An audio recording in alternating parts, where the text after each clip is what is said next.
This podcast is brought to you by sowing.com, which is home to everything you need for a truly beautiful and productive garden. You'll also find great and essential gardening kit and stylish, lovely things to have in your house to bring the outside indoors, all inspired by the garden and the house being tied together. There's also plenty of garden inspiration, how-to videos and specialist growing guides. So head over to sowing.com today to discover even more.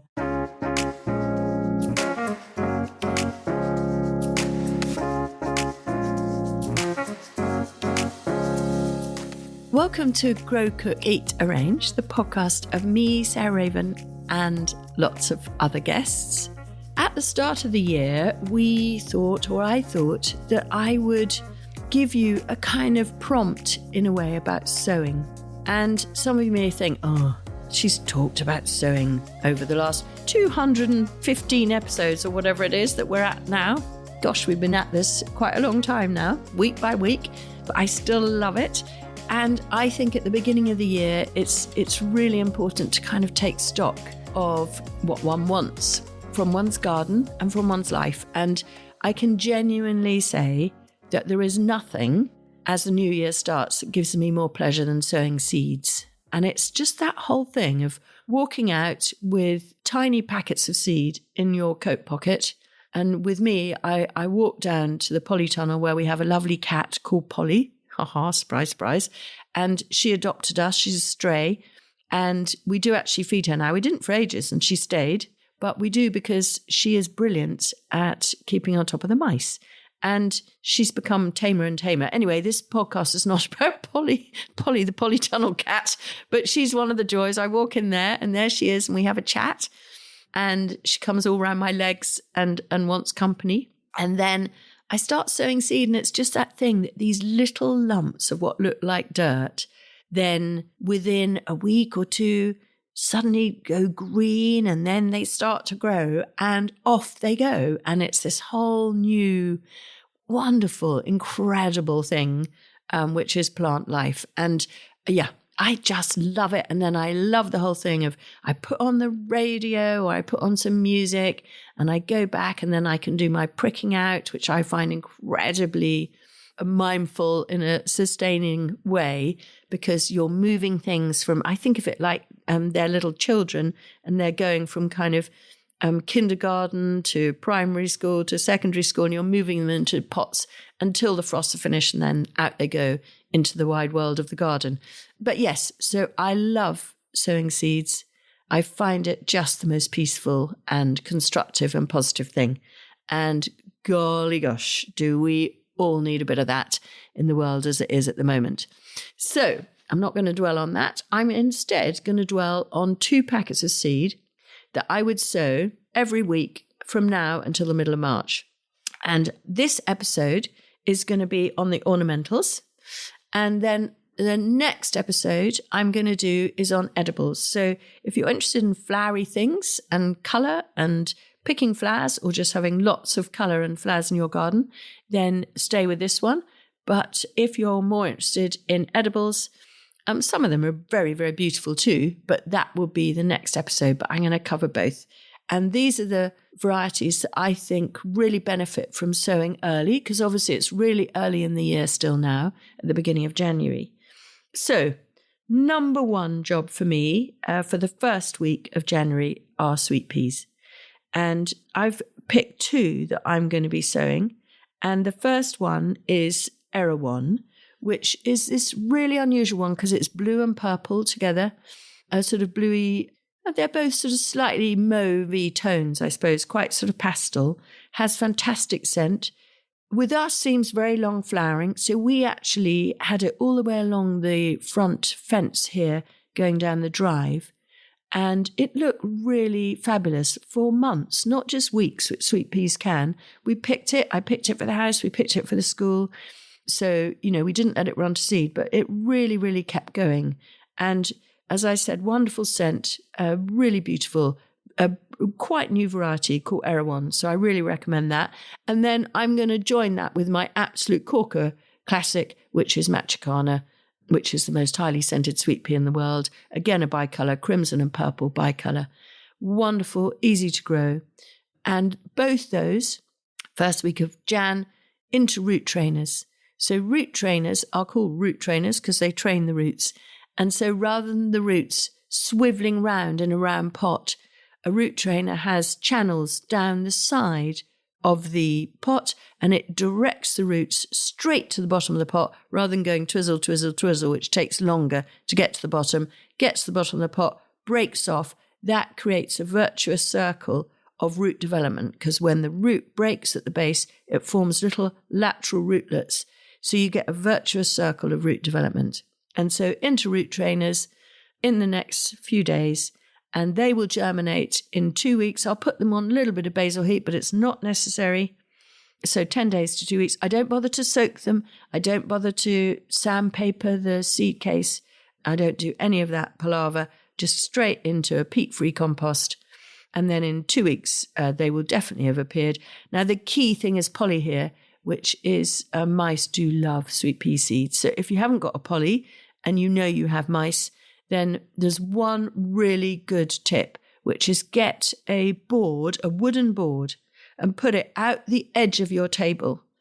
And that way, or, your propagator table or whatever, your potting bench, whatever, where you're sowing, and put your sweet peas seeds that are sown right on the edge of that bit of wood. And what you'll find is that the mice they can get up the table legs, but they can't then run all the way along underneath that bit of wood, or they really find that challenging and then get up and over and then eat your sweet peas. So it isn't totally foolproof or mouse-proof, but it is pretty much. And so we've had real success with that. So give that a go. So those are the two that I'm going to be sowing in the first week of January. So 2 weeks later, because I'm not saying you're going to be sowing every single week, I would add, so by the middle of January, I would add Cobaea scandens, the cup and saucer plant. A massive, massive favourite plant of mine.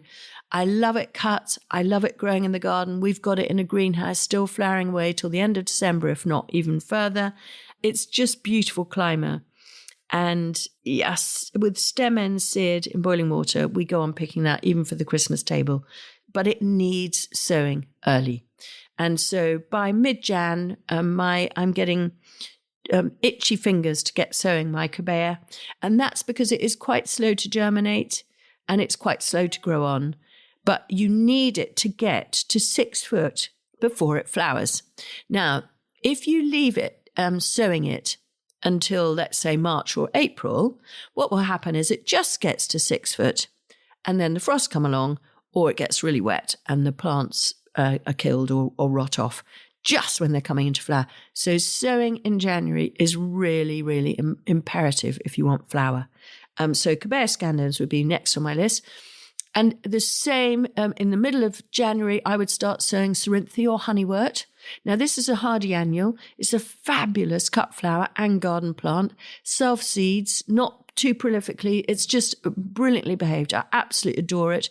With stem ends seared in boiling water, it lasts at least a week in a vase, and it's really early. And by sowing it in the middle to the end of January, you can guarantee to have it in flower when your tulips come in April.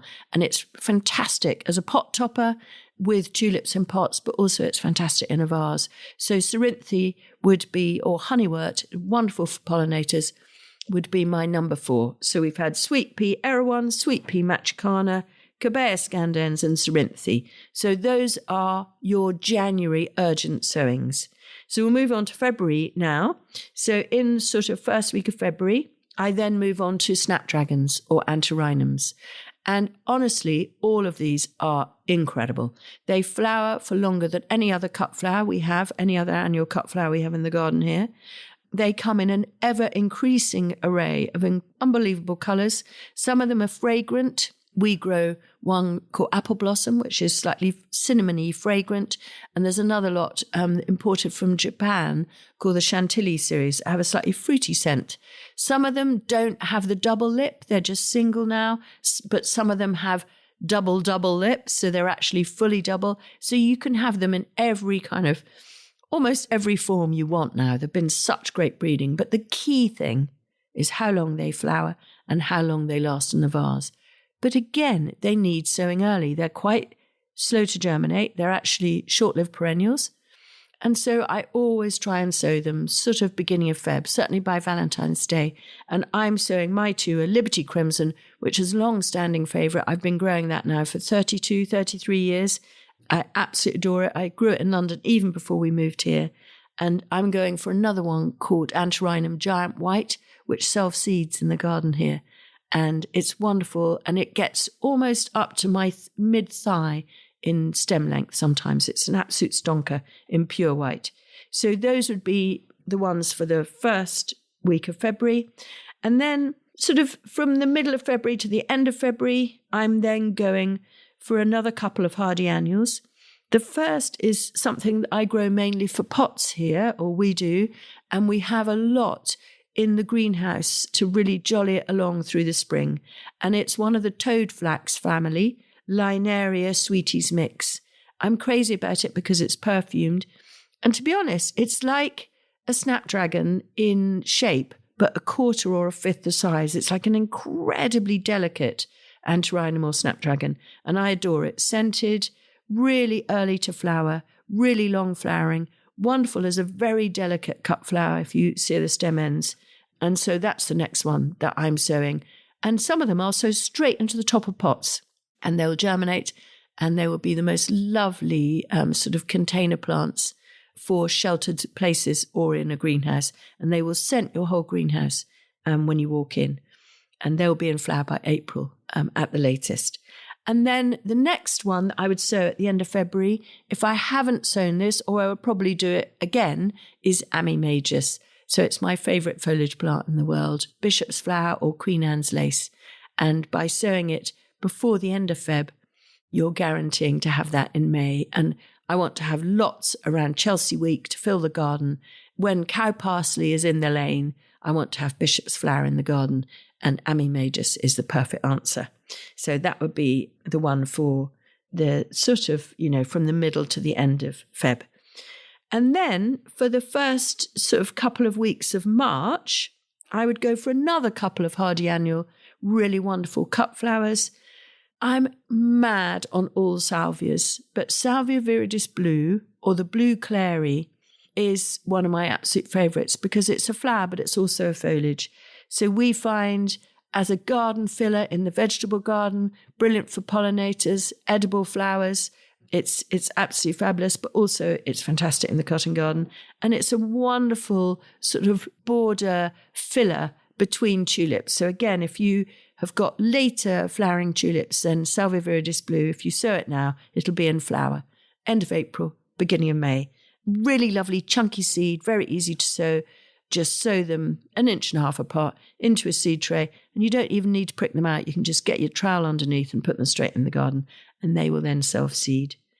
And another one to do around that time, I would do one of the cornflower mixes.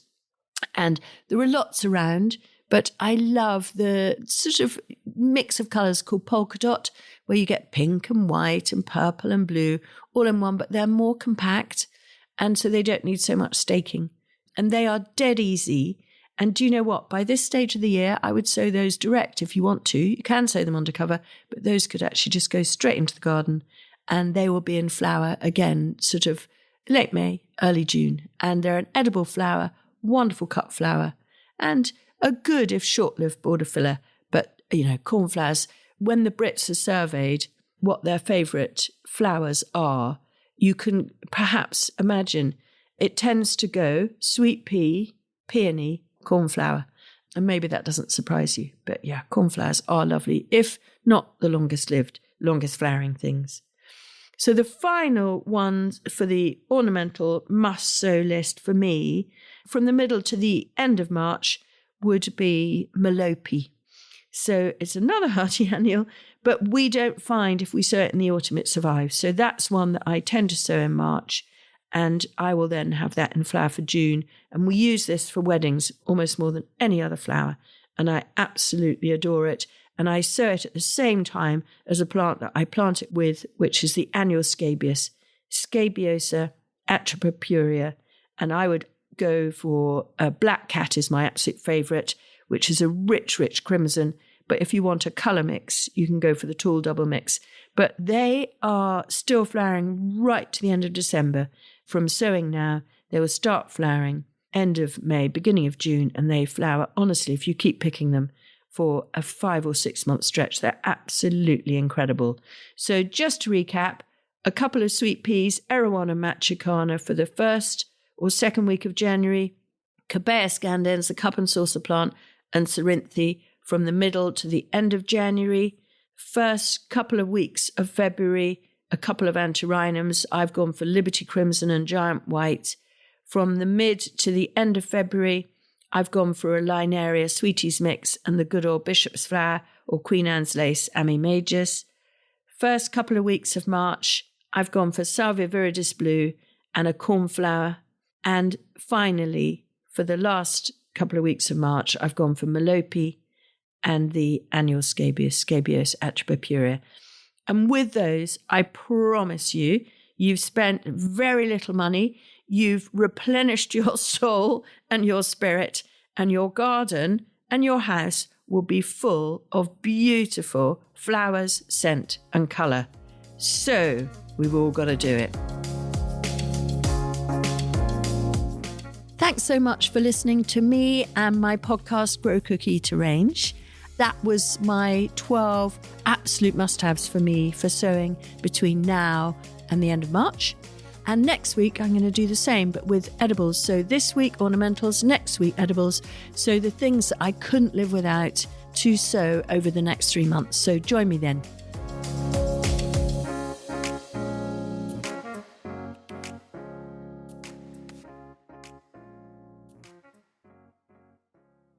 You can find more information, photos and advice sheets on all the plants and recipes we talk about on this podcast by heading to the show notes or at sarahraven.com/podcast.